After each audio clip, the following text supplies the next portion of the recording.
Boa noite a todos os nossos irmãos de Santa Anésia.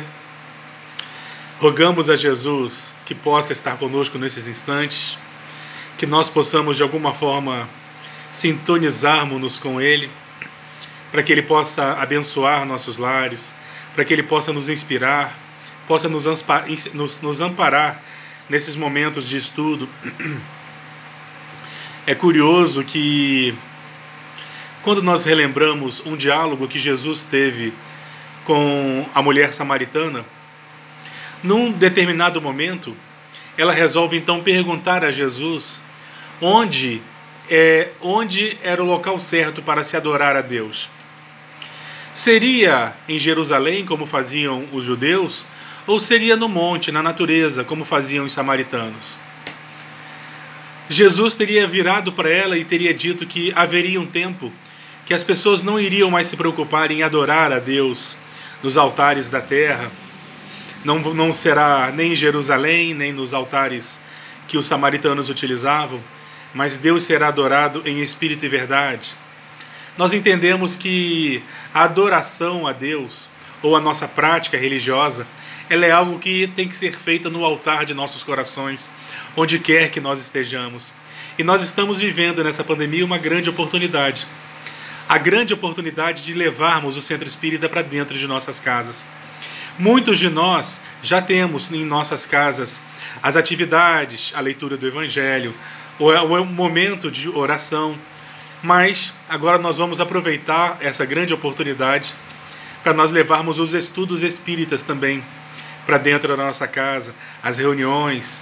Não podemos esquecer ou olvidar da garrafa com água, na certeza de que os nossos anjos, os nossos guias, nossos protetores estarão conosco nesses instantes, nesses momentos de prece, de meditação, de contemplação. Então, meus irmãos, hoje nós estamos então com o Centro Espírita dentro de nossas casas. Estamos todos irmanados e reunidos, mesmo que em princípio de forma virtual, mas temos certeza que estamos unidos nesse ideal maravilhoso no entorno do Evangelho. Eu gostaria de começar o nosso estudo relembrando uma passagem. Essa passagem ela está contida nos 4 evangelhos. Os 4 evangelistas se preocuparam em assinalar essa passagem, mas nós vamos seguir a narrativa de Marcos. Relata-nos o evangelho de Marcos que num determinado momento Jesus chamaria os seus discípulos e diria aos seus discípulos que ele tinha necessidade de meditar, de orar. Pedia aos seus discípulos que fossem para um deserto, que o levassem para um deserto.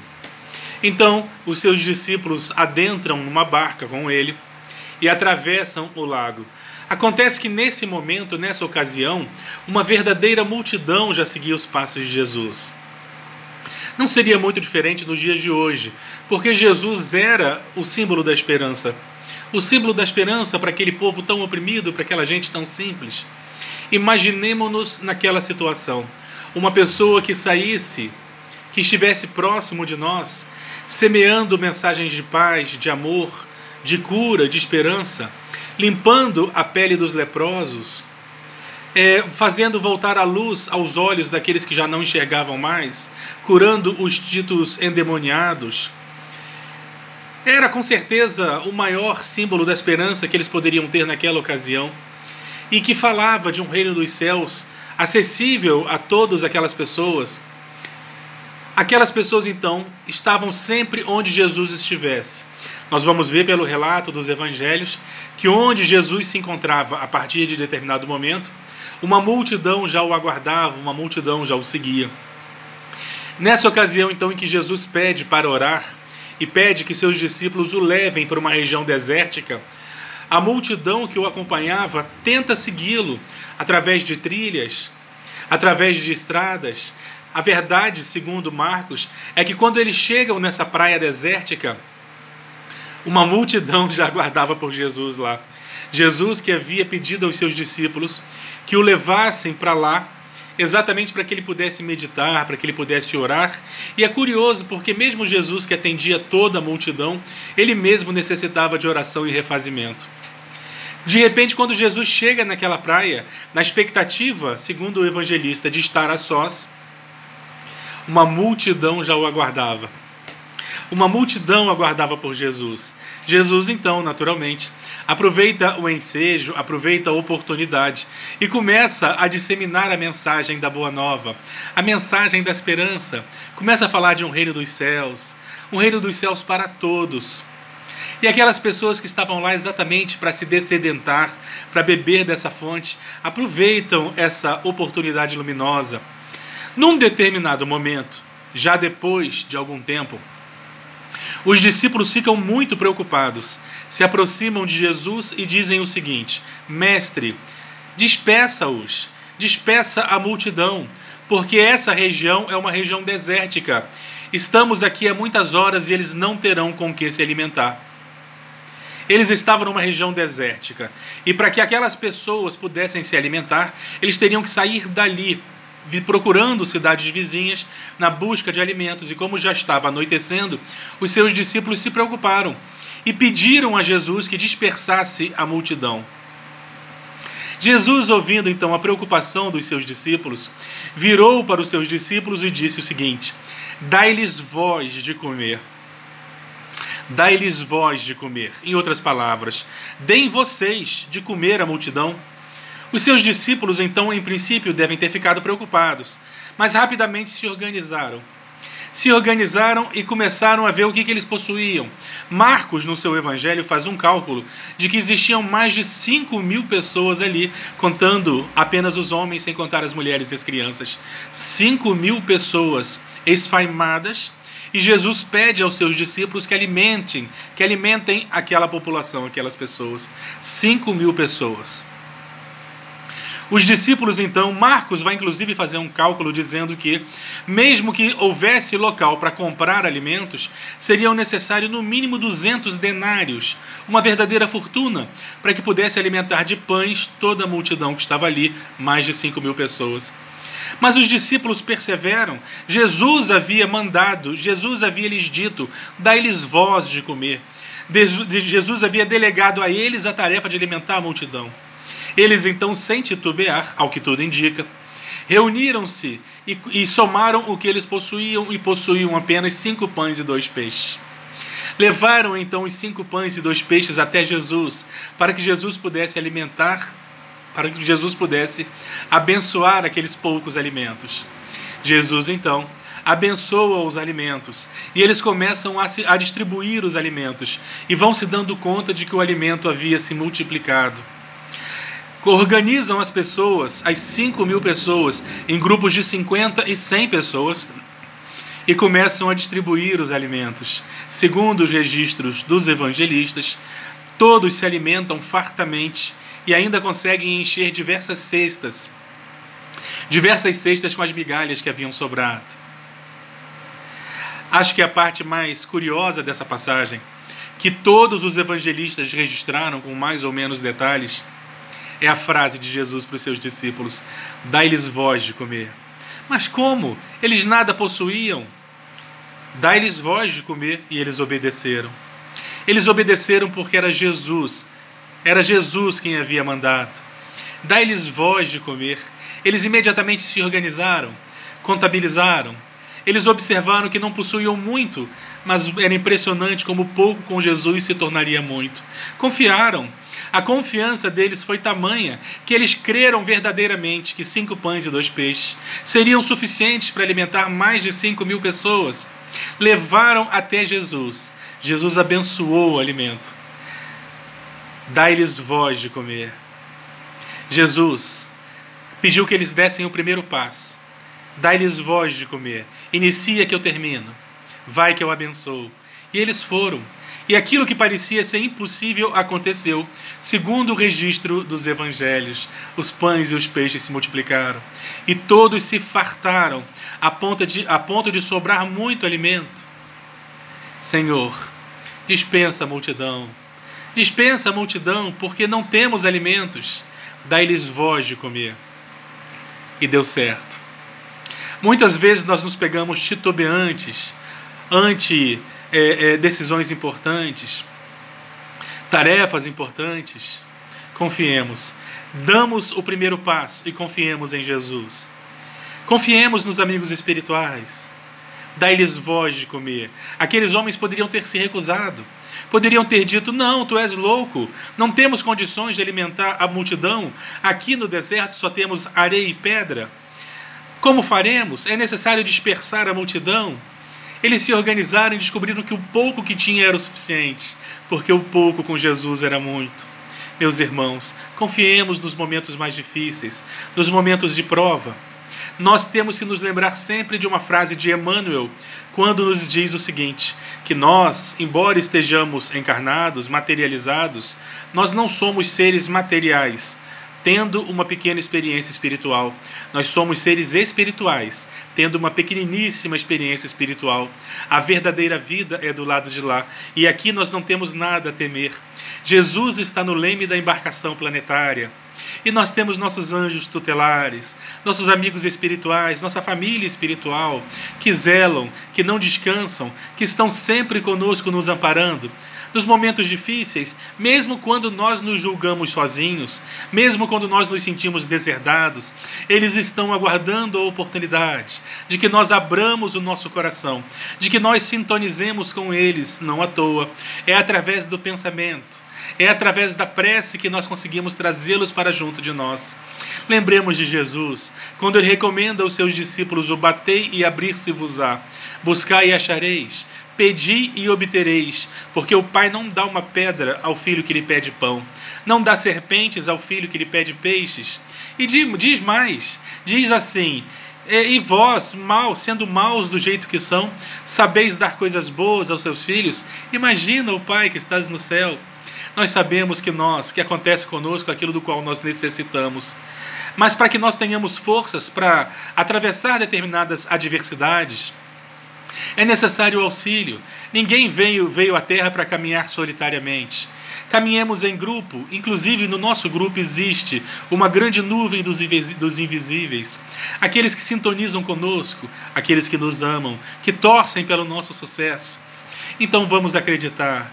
Vamos acreditar que aqueles homens não tinham nada e alimentaram mais de 5.000 pessoas, sem contar mulheres e crianças. Marcos chegou a fazer um cálculo dizendo que, se fossem comprar pães, seriam necessários mais de 200 denários para alimentar toda a multidão. Era uma região desértica. Possivelmente só tinham ali água salgada, areia e pedras. Mas o pouco que eles carregavam para eles, de repente alimentou 5.000 pessoas. Porque as coisas acontecem. Porque Deus abençoa. Confiemos em Jesus. Jesus é o anjo tutelar de toda a humanidade, que nos recebeu a todos. Nós não estamos aqui à própria sorte. Nós não estamos aqui para o sofrimento. Nós estamos aqui para que nós tenhamos condições de encontrar aquilo do qual nós necessitamos para o nosso progresso. E se às vezes nos encontramos insistentemente no sofrimento, é muito por teimosia nossa. Confiemos em Jesus, entreguemo-nos à tarefa porque dará certo. Entreguemo-nos à tarefa. Quantas vezes nós já não assistimos, nós que acompanhamos a história da doutrina espírita nas últimas décadas, quantas vezes nós não assistimos pessoas que começaram simplesmente a se reunir e mais adiante um pouquinho fundaram instituições maravilhosas, mas nada possuíam, apareciam parcos recursos, mas o pouco com Deus é muito, e aquilo se multiplica verdadeiramente. Aquelas pessoas que nos buscam, e nós aparentemente não temos muito para dar, mas temos o suficiente, porque não à toa essas pessoas nos buscam. Nós temos exatamente aquilo que a pessoa necessita, e muitas das vezes não é exatamente aquilo que a pessoa pede, mas nós sempre temos algo para dar, algo para auxiliar. Confiemos em Jesus. Vamos confiar em nós, na nossa capacidade. Vamos ser menos titubeantes. Vamos confiar na certeza de que Jesus está ao leme dessa embarcação planetária maravilhosa. Vamos nos lembrar que em determinado momento, Jesus se afasta da praia onde se encontrava a multidão. A multidão gritava por Jesus. Desesperados, gritavam, Oxianá Jesus. Oxianá Jesus, que lá na língua hebraica quer dizer salva-nos, reconheciam na figura de Jesus o Salvador. Alguns tentaram inclusive acompanhar a barca com suas embarcações. Relata-nos o evangelista que em determinado momento, lá naquele lago, no lago Genezaré, no Tiberíades, um lago de diversos nomes, o Mar da Galileia, num determinado momento as águas se agitam de tal forma que surgem ondas, que de repente vem uma tempestade com açoite terrível dos ventos, um fenômeno que imagino que deva ser incomum naquela região, mas que nós sabemos que acontece até nos dias de hoje. De repente eles se colocavam com muito medo, medo de adernarem, medo de afundarem. Segundo os evangelistas, já existia até água entrando na embarcação. Quando eles então resolvem pedir socorro a Jesus, eles, que eram na sua maioria homens do mar, homens acostumados ao mar, ao lago, quando eles olham para Jesus, Jesus repousava tranquilamente em uma almofada. Eles então pedem socorro a Jesus. Jesus se ergue, a popa da embarcação que estava, Jesus se ergue, aplaca o vento, aplaca a tempestade, e o mar fica sereno, impávido.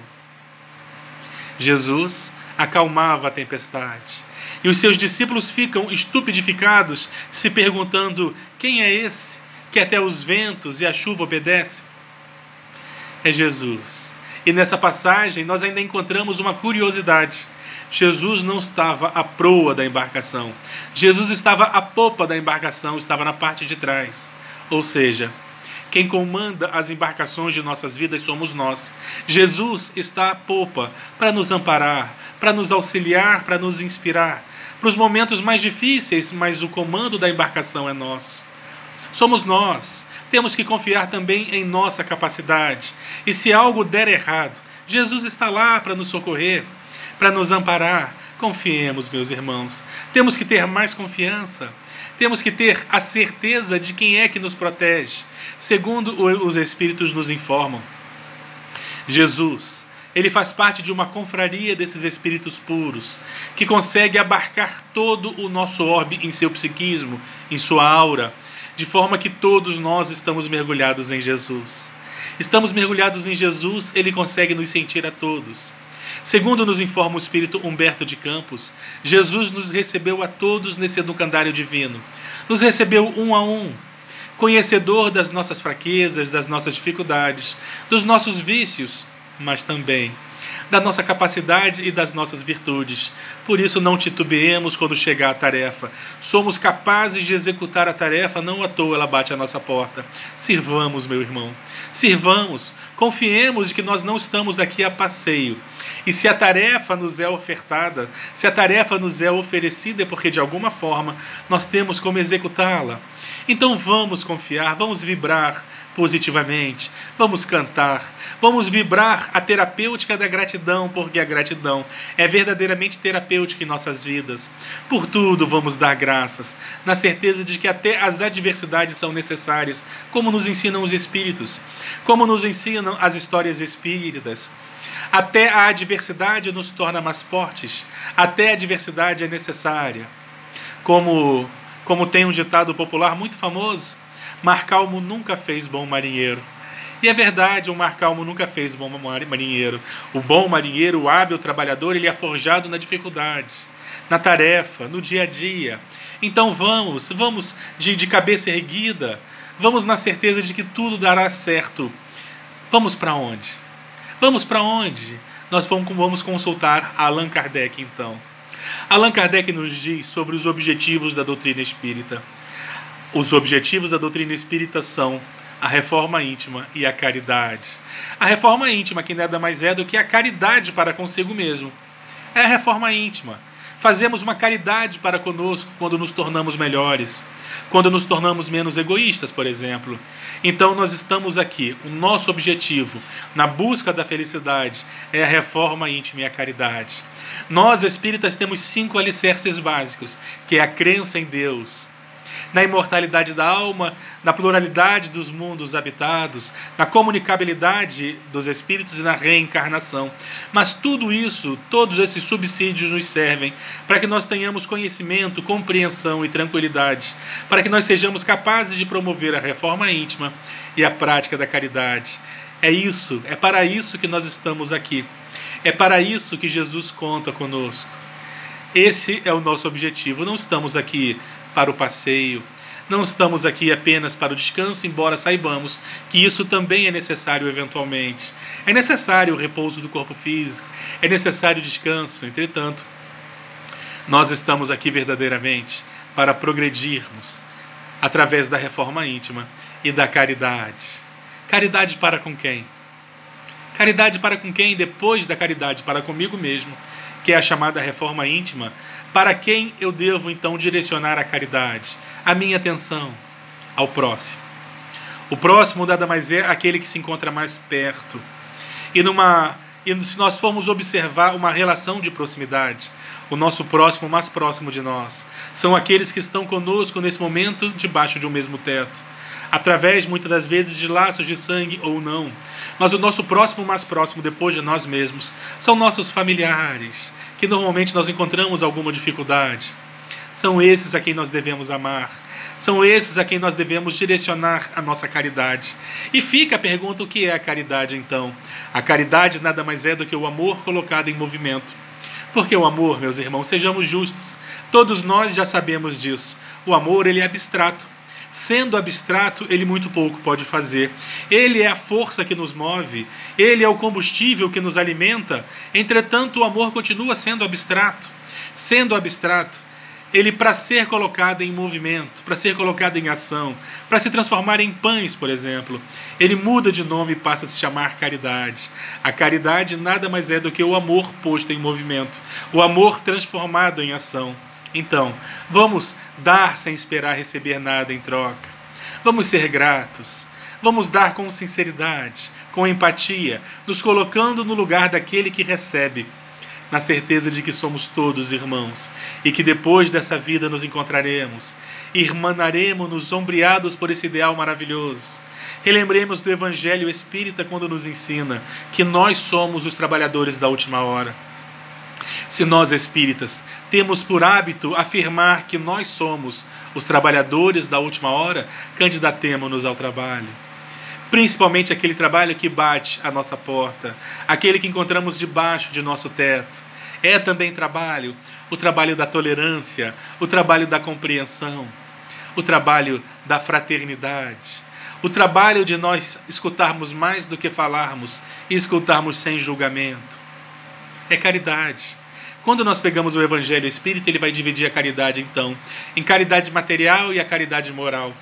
E a caridade moral, segundo Emmanuel no livro Consolador, a caridade moral ela é a mais importante. Porque quando nós damos alimento para alguém, invariavelmente aquela pessoa torna a sentir fome, porque o alimento cumpre o seu papel energético no corpo. E dado algumas horas mais tarde a pessoa volta a sentir fome. Mas quando nós temos a oportunidade de ensinar, quando nós temos a oportunidade da caridade moral, aquela pessoa não volta a sentir a mesma fome. O ideal é que as duas caminhem juntas. Mas se nós tivermos que fazer uma opção, a caridade moral ela é a mais importante e também a mais difícil de nós fazermos. Porque ela depende de nós acabarmos com o nosso personalismo, diminuirmos nosso egoísmo, nossa vaidade. A caridade moral ela é algo que essencialmente sai de nossos espíritos e deve, para ser caridade, ter os sentimentos mais nobres e os sentimentos mais puros, ser realmente alicerçada no amor. A exemplo de Jesus. Se nós tivéssemos condições de varrer os evangelhos, tentando compreender ou sintetizar a vida de Jesus em poucas palavras, não podemos esquecer inclusive de João no seu evangelho, na última página, na última parte de seu evangelho, quando João fala que mesmo se nós fôssemos capazes de sintetizar, de reunir todos os livros do mundo, nós não teríamos condições de dizer o que foi, de relatar o que foi a vinda de Jesus à Terra, ou a vida de Jesus na Terra. Não temos condições de sintetizar tudo isso em poucas páginas de um livro. Mas se nós tivéssemos condições, então, de tentar sintetizar toda a vida de Jesus em algumas poucas palavras, sem sombra de dúvidas, a palavra que mais apareceria seria o servir, o amar e o servir, que é a caridade. Em todas as páginas do Evangelho, nós encontramos Jesus servindo-nos, educando-nos e orando. É curioso, né? Porque Jesus diariamente se colocava em oração. se colocava em contemplação, se colocava em meditação. Ele que atendia a multidão, ele mesmo necessitava de refazimento. Então, meus irmãos, não olvidemos da oração em nossas vidas. Confiemos que a oração nos põe em comunhão com aqueles que nos protegem, nos põe em comunhão com Jesus. Oremos. Vou repetir a mensagem do Evangelho de Lucas. Batei e abrir-se-vos-á. Pedi e obtereis. Buscai e achareis. Porque o pai não dá uma pedra ao filho que pede um pão, nem dá serpente ao filho que pede peixes. Não vai dar escorpiões ao filho que lhe pede um ovo. Se nós, sendo maus do jeito que somos, sabemos dar coisas boas aos nossos filhos, quiçá o Pai que está nos céus. Confiemos, vamos orar. Não à toa Jesus orava todos os dias. Não à toa no alto da montanha Jesus teria nos exemplificado o valor da oração. Coloquemos a oração em nossa rotina diária. Coloquemos a oração no nosso lar, para aqueles que estão conosco, fisicamente ou não, que possam orar conosco, para que nós possamos semear a paz e a esperança em nossos lares, e a força que todos nós necessitamos, para que nós saibamos conviver em harmonia, e para que nós possamos conquistar os objetivos do qual nós buscamos, a reforma íntima e a caridade.